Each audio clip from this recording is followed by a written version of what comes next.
नमस्कार।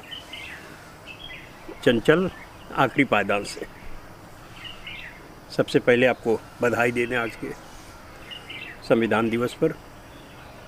26 जनवरी है आज, और 26 जनवरी पर संविधान को लेकर के किसी विवाद में नहीं फंसना है।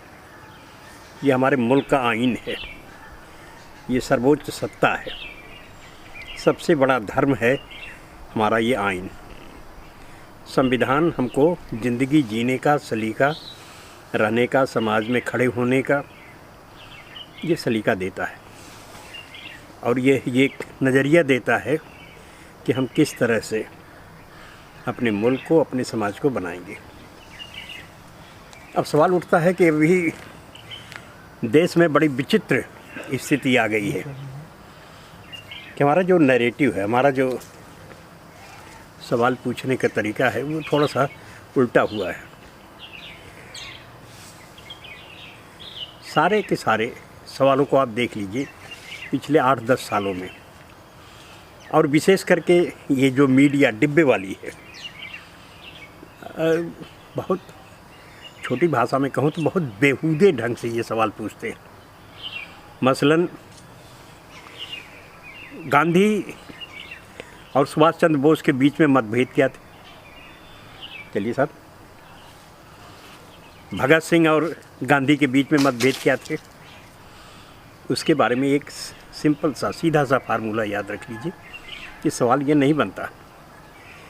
ये मतभेद रास्ते के मतभेद थे, लक्ष्य इन सब का एक ही है। किसी का भी नाम ले लीजिए आप, गांधी, सुभाष, भगत सिंह, चंद्रशेखर आज़ाद, लोहिया, जेपी, सबका लक्ष्य एक ही है कि हिंदुस्तान आज़ाद हो। इस पर किसी को कोई एतराज़ नहीं है। भाई, तो सवाल ये पूछना चाहिए था कि जिसको एतराज़ था। अब आप पूछते अगर कि गांधी अगर आज़ादी चाह रहे हैं तो राष्ट्रीय स्वयंसेवक संघ, हिंदू महासभा और श्यामा प्रसाद मुखर्जी साहब क्यों नहीं चाह रहे? उसकी मुखालफत, उसका विरोध क्यों कर रहे हैं? सवाल ये बनता है ना। सवाल आप उल्टा पूछ रहे हैं। रास्ते के बीच में मतभेद हैं, दोनों के रास्ते अलग हैं, साधन अलग हो सकते हैं। सुभाष चंद्र बोस के अलग साधन हैं, महात्मा गांधी के अलग साधन हैं, लेकिन आपका विषय तो एक है ना। तो सबसे पहले इसको दुरुस्त करें। दूसरा, ये अभी कल तक एक सवाल उठा सावरकर साहब को लेकर के। सीधी सी बात है कि 1911 से लेकर के 23 तक सावरकर साहब जेल में हैं, और इस दौरान 8 बार उन्होंने माफ़ीनामा लिखा। आप पूछते हैं कि 8 बार क्यों लिखा? सबसे दिलचस्प जवाब दिया है, सबसे दिलचस्प सवाल छेड़ा है हिंदुस्तान के रक्षा मंत्री भाई राजनाथ सिंह ने। पता नहीं किस तुफैल में, किस झटके में उन्होंने कहा कि गांधी जी के सलाह पर 1911 और 1923 के बीच में गांधी कहाँ हैं सावरकर के साथ। मैं उसको नहीं कहता। फिर एक सवाल उठता है कि जिसको उठाया जाना चाहिए कि 8 माफ़ीनामे का नतीजा रहा क्या? जबकि सेलुलर जेल अपनी यातना के लिए, अपने टार्चर के लिए और कैदियों के साथ बिल्कुल बदसलूकी के लिए बहुत दुनिया में जानी जाती है, और उसको समझाने के लिए D.N. गोखले साहब की किताब है, आपको पढ़ना चाहिए। वो लिखते हैं इनके बारे में। सावरकर साहब की ज़िंदगी को बहुत खूबसूरती के साथ उन्होंने लिखा है, और इसको इंडोर्स किया है। हिंदू महासभा ने माना है कि ये एथेंटिक किताब है। आरएसएस के लोगों ने इसको स्वीकार किया है कि बहुत खूबसूरत किताब है ये, जो सावरकर साहब की ज़िंदगी के बारे में है। आप हिंदुस्तान की जेल देखे होंगे, अंग्रेज़ों के ज़माने से लेकर के आज तक की आज की जेल में बहुत कम सुधार हुआ है। उनका मूल ढांचा वही जस का तस बना हुआ है। अभी हम कल जेल में रहे हैं, जेल देख करके आए हैं, चल रहा है वही चल रहा है। ताला, जंगला, लालटेन सब ठीक है भाई, बिजली आ गई है, कहाँ लालटेन लगाए घूम रहे हो? लेकिन है, चल रहा है, निजाम है वो उनका। उसमें ये गलतफहमी अगर किसी को हो तो निकाल दे। जेल, जेलर, जेल प्रशासन या मुट्ठी भर सिपाहियों से नहीं चलता। जेल सही मायने में संचालित होता है तो कैदियों की मुखबिरी पर। एक आध फिल्म में भी उसका जिक्र दिखाया है जिसमें असरानी ने अच्छा रोल किया है कि ये जेल उनकी मुखबिरी पर चलता है। और सेलुलर जेल का सबसे बड़ा मुखबिर कौन है? अब आप पूछिए कौन है? तो ये जो माफ़ीनामा 2 लोग लिख रहे हैं, एक बारिंदर घोष हैं, दूसरे आपके ये सावरकर साहब हैं। सावरकर साहब को कैदी की हैसियत से थोड़ा सा ऊपर उठाया गया। आज की उत्तर प्रदेश की कैदियों की भाषा में, जेल की भाषा में उसको पक्का कहते हैं या लंबरदार कहते हैं, वो बनाया गया है। और उनका काम अलग होता है कि जेल का काम मैंने शुरू में बताया कि यही कैदी लोग ही करते हैं। इनको क्लर्कियल जॉब मिला पहले जेल में, लिखा पढ़ी का, फिर गोदाम तक इनकी तरक्की हुई और अंत में इनको जब छोड़ा गया है। अब असली बुनियादी सवाल ये आता है कि जब जेल से ये छोड़े गए हैं तब इन्होंने क्या किया?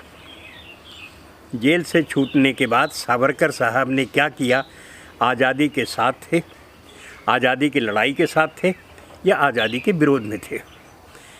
माय डियर फ्रेंड, सवाल ये बनता है कि क्या जनसंघ, हिंदू महासभा आज़ादी के लड़ाई में, आज़ादी के साथ थे या विरोध में?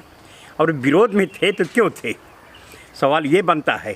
अब आप सवाल उठा रहे हैं कि सुभाष चंद्र बोस, भगत सिंह और गांधी के बीच में क्यों तफर्रका था, नेहरू और उनके बीच में क्या विवाद थे? ये सब चलता रहा उन लोगों का, लेकिन लक्ष्य एक ही था कि हम हिंदुस्तान की आज़ादी ले करके रहेंगे। इन सवालों को जब आप हल करना शुरू करेंगे तो कुछ चीज़ें निकलेंगी। तो सावरकर साहब उसके बाद क्या किए? बंगाल में मुस्लिम लीग के साथ बैठ कर के सरकार बनाए, अंग्रेज़ों के यहाँ भर्तियाँ देते रहे, ये तमाम सारे काम किए हैं। तो उसको क्यों छिपाया जा रहा है? खुल करके बोलिए। और सबसे दिलचस्प बात यह है कि आप अपनी सरकार को ले करके, हम नहीं बोल रहे हैं, हम तो 70 साल से चुप बैठे थे। कांग्रेस पर हम लोगों की शिकायत भी है कि कांग्रेस ने क्यों नहीं ये इतिहास खोला। आप बार बार उसी इतिहास को क्यों झटका दे रहे हैं कि जिसको दबना चाहिए था? आप अपने आप को उघार करना चाहते हैं। अब तो कल पीढ़ी खोजेगी कि सुभाष चंद्र बोस और गांधी की क्या रिश्ते हैं, सुभाष चंद्र बोस और जवाहरलाल नेहरू के बीच में कितने पारिवारिक संबंध रहे हैं। कल हमने लिखा है, उस पर बोला है कि भाई इन लोगों के आपसी रिश्ते बड़े कमाल के हैं। बापू के हों या सुभाष चंद्र बोस के हों या जवाहरलाल नेहरू के हों, डॉक्टर लोहिया के हों, ये इन सब सवालों को हल करना अब नई पीढ़ी की जिम्मेदारी है। कुछ देखें और ये जो डिब्बे से निकल करके सवाल उठाते हैं उनसे कहे कि मेहरबानी करके सवाल दूसरा पूछिए, ईमानदारी का सवाल पूछिए कि क्या होता है, किस तरह से होता है।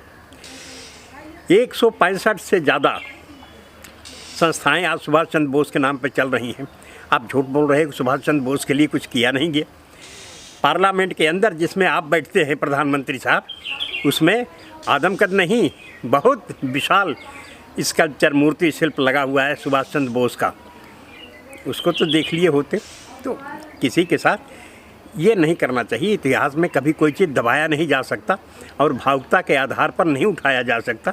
इतिहास बहुत निर्मम होता है, ये तथ्य देखता है, सच्चाई देखता है और उसको लेकर के चलता है। इन सब चीज़ों को लेकर के जब आप एक तरफ उतरेंगे तो आपको पता चलेगा कि हिंदुस्तान की आज़ादी किस किस दौर से गुजरी है, किन किन साधनों से होकर के गुजरी है। वही सुभाष चंद्र बोस महात्मा गांधी को राष्ट्रपिता संबोधित करते हैं और सारा देश आज उनको मानता है। आप जानते हैं कल भी मैंने बोला, लिखा भी है, कभी आपने पूछा कि आज़ादी का जश्न लाल किले से क्यों मनाया जाता है? जवाब सवाल है आपको देना चाहिए था, बच्चों को, नई पीढ़ी को देना चाहिए था। क्यों लाल किला, या लाल किला ही क्यों? ये आज़ाद हिंद फौज के सिपह सालार, आज़ादी के सबसे बड़े सिपह सालार, बहादुर इंसान, सेनानी सुभाष चंद्र बोस की मंशा थी कि तिरंगा सबसे पहले लाल किला से फहराया जाए। नंबर 2, जय हिंद जो बोलने का रास्ता शुरू हुआ आज़ादी के जश्न के बाद, वो जय हिंद भी सुभाष चंद्र बोस का दिया हुआ नारा है। आज 26 जनवरी को हम अपने आइन को, संविधान को, उसके ऊपर हाथ रख कर के चलते हैं और कहते हैं कि हम इस संविधान को पसंद करते हैं। लेकिन अब आप ज़रा ये सवाल पूछिएगा कि इस सवाल से, संविधान से कौन लोग सहमत नहीं थे जब ये बन रहा था, और क्यों नहीं सहमत थे अरसे तक, और आज भी क्या बुनियादी रूप से इस संविधान का समर्थन करते हैं या मजबूरी में जीना पड़ रहा है। धन्यवाद।